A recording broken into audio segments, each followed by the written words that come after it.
7 minutes after 9 o'clock, a tiny bit of a late start with this interview. Thank you for tuning in. And I learned a new word this morning. It was the word candide, Candide. Do you know what it is? No. It is like the protagonist of a novel, but he's not a strong protagonist. He's influenced greatly by other stronger characters in the novel. I'm trying to think of other Candides. The book just arrived this morning, and I read just a very, very little of it. So it's one of those rare opportunities where I'm going to have to depend on the author to tell me what I need to know. But it's a novel, so it's one of those times too where you say, okay, you can't talk too much. Jonathan Levi is on the phone. He's a producer. He's a contributor to Granta, Condé Nast Traveler, GQ, Terra Nova, The New York Times, The Nation, and his new book is called Septimania: The Quest of a Candide for Love and Knowledge. And gosh, never heard the word Candide before. I don't even know if I'm saying it right. Good morning, Jonathan. How you doing? Good morning. You're saying it perfectly, even with an almost French accent to it. So you're off to a good start. Oh, good. Where are you calling from? I'm calling from Rome, Italy, where I still speak with an American accent. But Do you speak Italian? I'm a little bit of a Candide lost over here as well. So do you speak Italian? Good enough to keep myself fed, and otherwise, like most writers, most of the day I'm talking to myself anyway in English, but I get along. So the word Candide, just if you don't mind me focusing on that just a little bit, was that an intentional thing on your part, like when you created the character for the book? Absolutely. The name comes from it actually comes from a novel by a 17th century French writer named Voltaire. And it was actually turned into a fairly popular Broadway musical some years ago by Leonard Bernstein. But he's a sort of an innocent. I'm sure you've read a lot of novels in which you've got an innocent character who's kind of buffeted by the fates and finds out that he comes into great fortunes, but then Forrest Gump. Disasters befall him. Forrest Gump, there you go. Yeah. I should have said that. I should have said a Forrest Gump. If only you were my publicist, you would have steered me right. And another word I don't know the definition of is the title of the book, Septimania. What does that mean? Well, Septimania, there was actually a kingdom of Septimania down in the south of France in the 700s, in the 8th century. And it refers to it's sort of the southern part that goes back into Spain along the Mediterranean.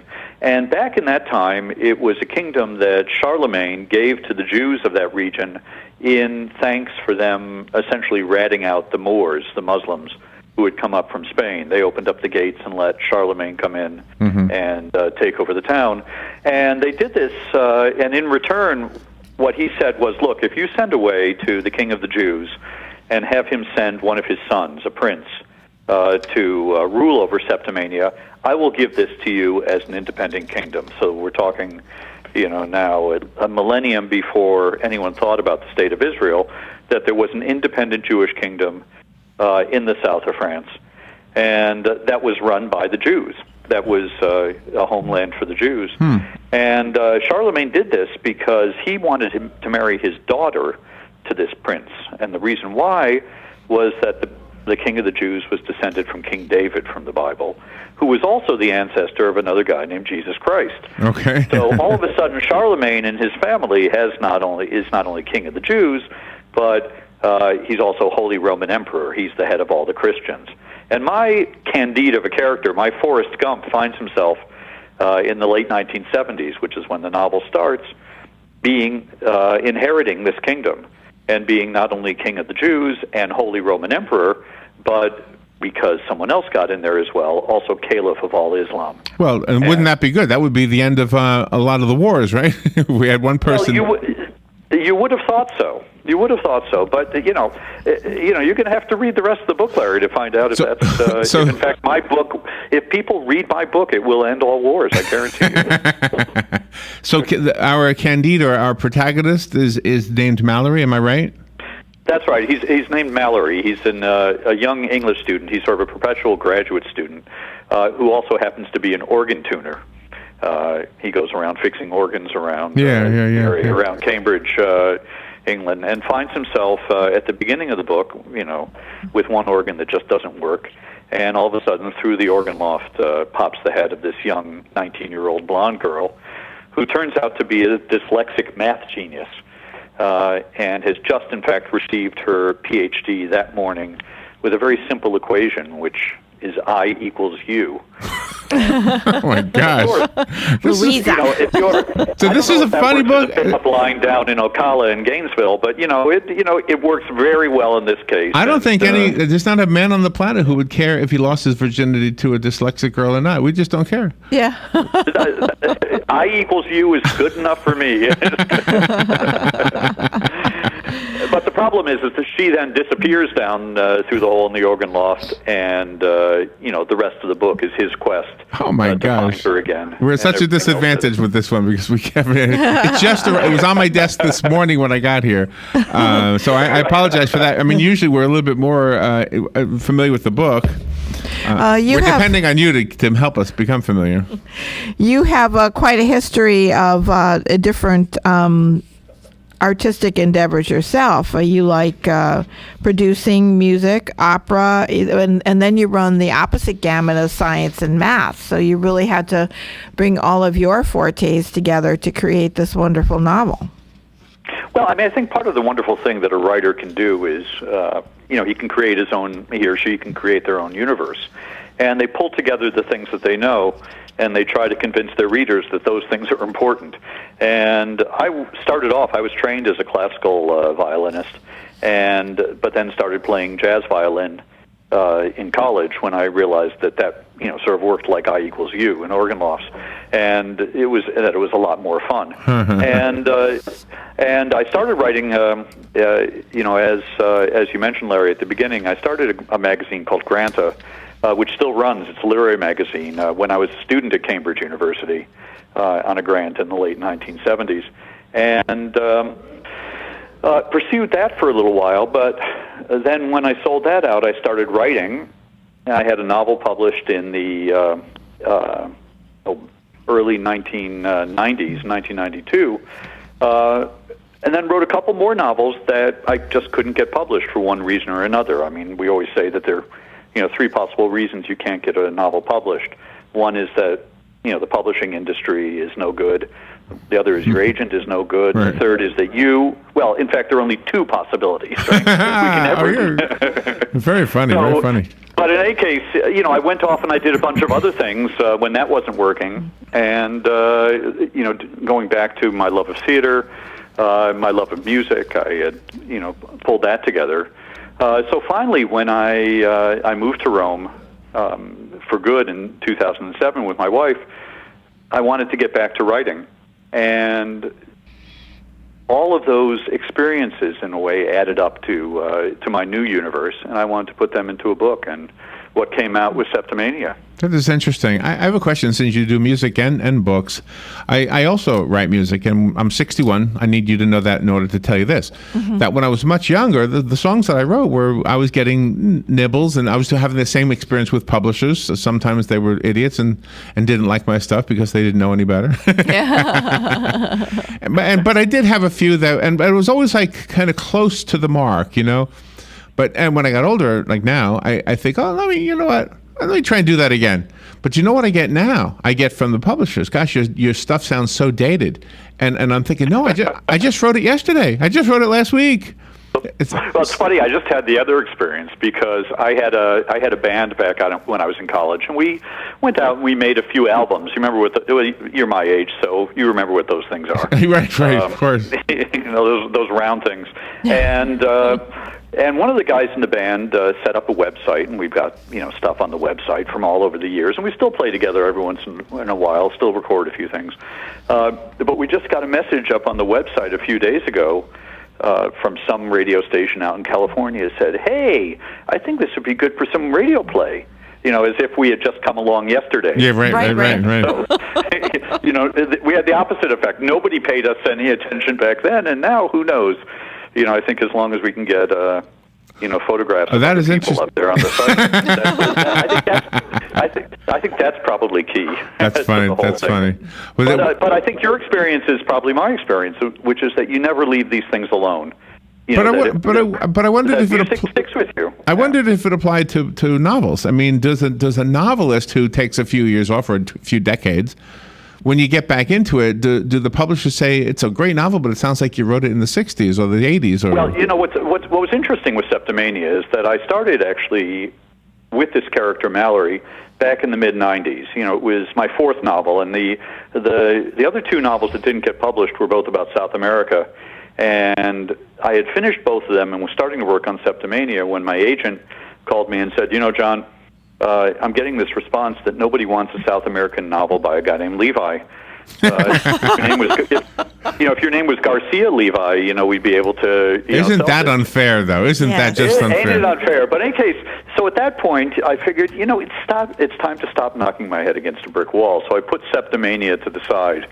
When I came back to it then in 2007, I found out that there was this guy named Dan Brown who had taken a bunch of the things, ideas I was working on, and wrote this thing called the Da Vinci something or other.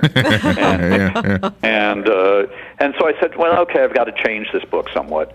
And as I changed it, what I found was that the character of Mallory, who was very much this kind of innocent, back then, but was very much a grad student, when I came back to this book, then 10 years later, he had grown. He was my age. He was about to, the base of it. He was about to turn 50, and that it became a book much more about, coming into middle age than it would have been if I had written it 10 years before. Interesting, yeah. So I think the thing, if I can give you advice with your music as well, is that somehow, let life influence you and your art, and I think and therefore, if anyone says that it's dated, well, just say they're not quite up to date with you yet, and that it's all this maturity that you've gained in these years that they just quite don't have the ears to hear that yet. I think everything doesn't I don't know, it doesn't belong in the same place. All music doesn't belong on a pop radio station, and maybe that's the thing. But I think I can hear it in other people, and I'm sure that's true for you too. For example, if I were to listen to, I don't know, something Paul McCartney might write today, I would say, gosh, that sounds like Paul McCartney. Or a better example is Paul Simon, because he did have something come out like 2 weeks ago, and I listened to it and I said, gosh, it sounds like Paul Simon. I mean, it sounds like the way he's always written, which is not bad. It's not bad. It just doesn't sound like Lady Gaga. That's what I'm getting at. With everything, what you're looking for, whether you're looking for listeners, you're looking for looking for readers, you're looking for people whose passions intersect your passions at that moment. I mean, one of the nice things about Septimania is that the book was bought by a 29-year-old woman at a publishing house in New York City. In other words, it wasn't bought by another old guy. That's awesome. Who was being nostalgic, and that was terrific. And it's not that everybody of the same age is listening to the same stuff or reading the same stuff. That there are certain things that stay. And what I hope, with writing, is that a good story is attractive to everybody, and a good love story is really attractive to people. Absolutely, yeah. And you do have different characters in your book with their own types of personality and the dialogue that you've created. Well, yeah. I mean, I've got not only do I have these two. These young lovers, Mallory and Louisa, that come in through there. But there's a very interesting bunch of Romanians that come through, Tibor and Christina, who are refugees from Romania during the time of communism, who Mallory runs into in Rome, and then later on in the United States, where they've made it somewhat big. And much of the conflict that comes between them is over the idea of, how do you explain the world? Do you explain the world with just one idea? Are you monomaniacal? Do you believe in monotheism and one God? Do you believe in one girl? Or, like my Romanian hero, Tibor, do you believe, actually there are a lot of women who make me happy, and I can't stick with one idea at a time, and maybe the world should be explained with Just don't tell your wife that. Causes. Yeah, just don't tell your wife that. Right. Yeah, my wife's in another country now. I don't. Let me ask you about being. Let me ask you about being in another country. Does immersing yourself in another culture, maybe not another country, but in your case, it's both right now, anyway. Does that affect your writing? Maybe what you're writing right now, or maybe what you have written in the past? Like will your visit to Italy right now influence your writing? Oh, absolutely. And in fact, as I said, I've been living here since 2007, and it would have been a very different book if I hadn't been living here at the time. And much of it does take place, in fact, in Rome. But it's not just knowing the details and knowing the place. It's it's knowing the smell. It's knowing what the light is like when you wake up in the morning. It's the music. It's the music of the sounds in the street. Mm-hmm. The surprising things that. Yeah. Even though you think of Italians as being, loud and boisterous, you'll rarely hear a car horn honk. That's New York. That's New York Italian. That's the New York Italian. That's right. That's Little Italy, not Big Italy. Also the thing in Italy is that you can't have a conversation at a meal without talking about food. And something that just doesn't happen in the United States. Mm-hmm. You sit down. And as soon as you're deciding what you're going to order, you're talking about the last time you had that meal and the way that your mother makes it, or the way your wife makes it, or the way you're going to make it next week. Mm-hmm. And somehow, all of these type of things, I think, seep very much into your consciousness. But the other thing that also comes in, and it's in a way similar to what's going on in the United States, but Italy is not a big country like the United States. It's very much conscious of its neighbors. It's conscious of being part of Europe. It's also conscious of the constant immigration that's coming in through here, mm-hmm. and of the numbers of different, types of people. You go down to Sicily, for instance, and Sicily was owned by the Greeks. It was owned by the French, by the Spanish, by Africans, by Muslims who came up from there. And all that is part of its culture. You can taste it in the meals. You can see it, in the buildings, and a lot of that is also true right up here in Rome. So I think being in another country really makes you very much conscious of being a citizen of the world in a way in which sometimes we forget that in the United States. I have a question to ask you, and forgive me for not knowing this. I would have known this had I read the book, and I would have read the book if it was here before this morning. It sounds like you're a funny guy. It sounds like you've got a comedy talent. Mm-hmm. Are you a Woody Allen kind of a guy? Well, I used to be. When we were talking about how some of our songs or our writing is dated, I liked the old Woody Allen. There's a way in which I think Woody Allen wants to be very much, wants to have his humor be part of the rest of the world. Yeah. And his recent movies have, taken him over to Rome, have taken him over to France, and all the rest.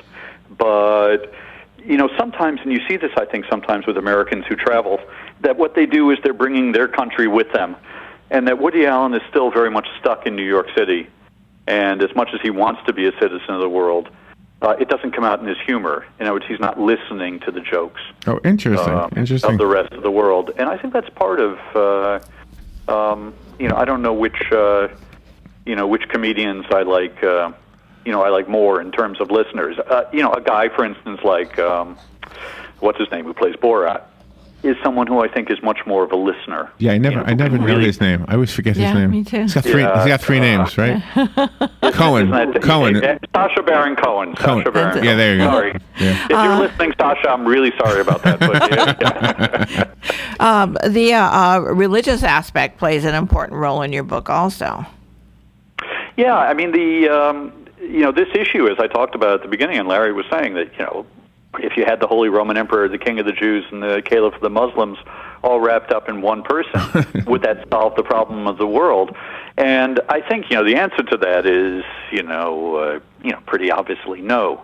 And so, what is it about religion? What is it about what we're looking for as people that isn't solved by having that all come together under one grand Messiah? How is the world somewhat different, and what is it that we really are looking for? And it's a question I've got to tell you that I've looked at, somewhat because I'm the grandson of two rabbis, and even though my parents sort of threw away religion early on or turned their backs on it, figuring that there's more of a sort of humanistic kind of morality Yeah. in the world that's more important. It's still, I think, a very serious issue, and I take it very seriously. You know, and especially as we see, the rise of religious seriousness. Let's put it that way around the world, both in the United States and abroad. That one can't just dismiss it. It's something that should be dealt with, not only by talk show hosts, but I think also by novelists. Yeah, as absolutely. Well. You were born in New York. Did you grow up in New York? Well, I grew up between New York and Cleveland, Ohio. My father was a philosophy professor who was, seeking tenure, and you have to bounce back and forth between cities to get that. Mm-hmm. And then, but significantly, I spent a year when I was 10 years old over in England. My father was on sabbatical teaching over at the University of London, and that was important because it did show me that there's another world out there. And so I followed that. I went over, when I could before college. I went for a year. I have become a fan just with this interview, so I'm now looking forward to reading the book even more. It is called Septimania. I will read the copy that I buy, however. I will give the copy that was sent to me away. Yep. Call me if you want it right now. The number is 622-9622, and it's yours. So now I need to know how to go buy my own. Jonathan, I'm guessing Amazon, etc., they all have the book?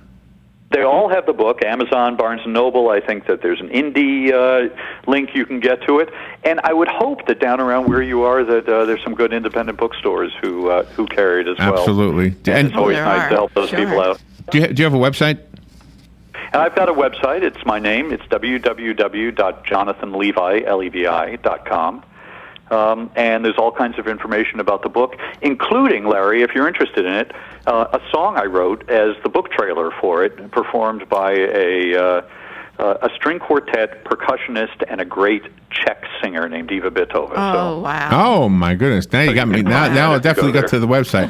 Are you part of the string quartet with are you your violin? And in fact, I'm part of the string quartet as well. Wonderful. Can't wait to hear it. Are you more than one part? We save money wherever we can, Are you more than one part? Did you overdub, or you actually have four guys? No. Okay. One was enough. I didn't want to be too egotistic. Well, I've enjoyed this conversation so much, Jonathan. Thank you so much for taking time. What a clear signal, too, from Rome. Wow. Yeah, it's wonderful. Not too bad. Yeah. You should come over here sometime. I would love to. Jonathan Levi, thank you so much. Definitely come back anytime. Thank you, Larry. Thank you, Robin. All right, we will be right back.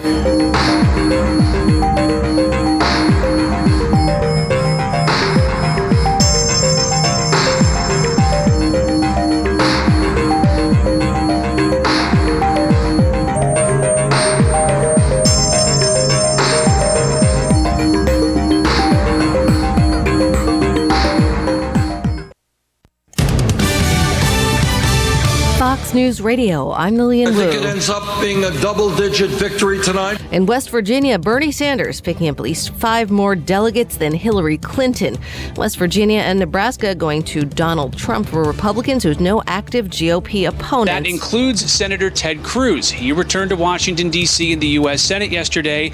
He says he could re-enter the race if a path to the nomination opens up for him, though he says he assumes that will not happen. Fox's Rich Edson, a stabbing spree in Massachusetts ends with the suspect shot dead. 2 people are dead and several others are recovering after the violent rampage.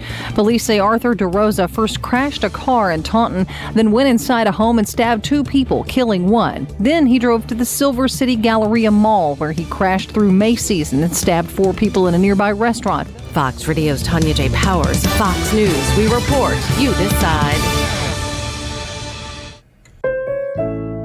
Sometimes what you want most from your car is nothing. No headaches, no surprises, no anxiety when it's late at night and you're on some distant freeway in a thunderstorm. Owning a certified pre-owned Mercedes-Benz can be that anxiety-free experience on every level. You know you're in one of the safest and most thoughtfully engineered vehicles on the road, and with an unlimited mileage warranty, you can drive as far as you want for up to 3 years, with roadside assistance included. Your sense of confidence and adventure are as unlimited as the warranty itself. Now you can drive the car of your dreams and realize that nothing is everything. And during the Certified Pre-Owned Sales event going on now through May 31st, you can receive 2 years of complimentary prepaid maintenance and special financing available through Mercedes-Benz Financial Services. Only at your authorized Mercedes-Benz dealer. You've waited long enough. See your authorized Mercedes-Benz dealer for complete details and limitations on certified pre-owned warranties. Ad Council.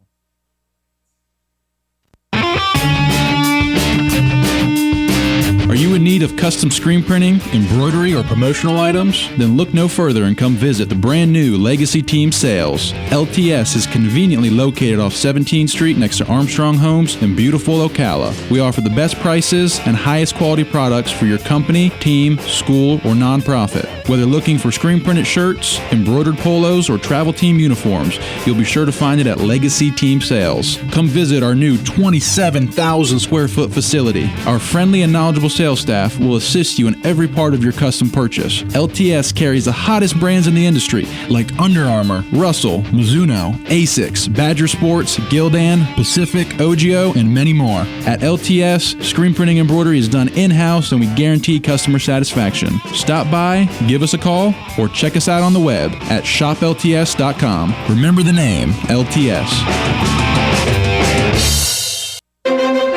The deals just keep getting better at Bob Wine's Camellia Gardens in Ocala, and this week's ad is no exception. Listen to what's in store for you. A huge collection of geraniums, too many different colors to mention, just $1.99. Sun patience in red, white, coral, purple, salmon, and even variegated. Take your pick. Only $5 this week at Bob Wine's. And roses, drift roses, double reds, double pinks. This year's lowest price, starting at just $19.99. And they just got in hybrid tea roses. Very fragrant beauties, only $24.99. Check out the entirely new display of yard art, wall hangings, and they've got a special selection of pottery, all 20% off. Don't wait. Make it on over to Bob Wine's Camellia Gardens, Southeast 38th Street, Ocala. Daily till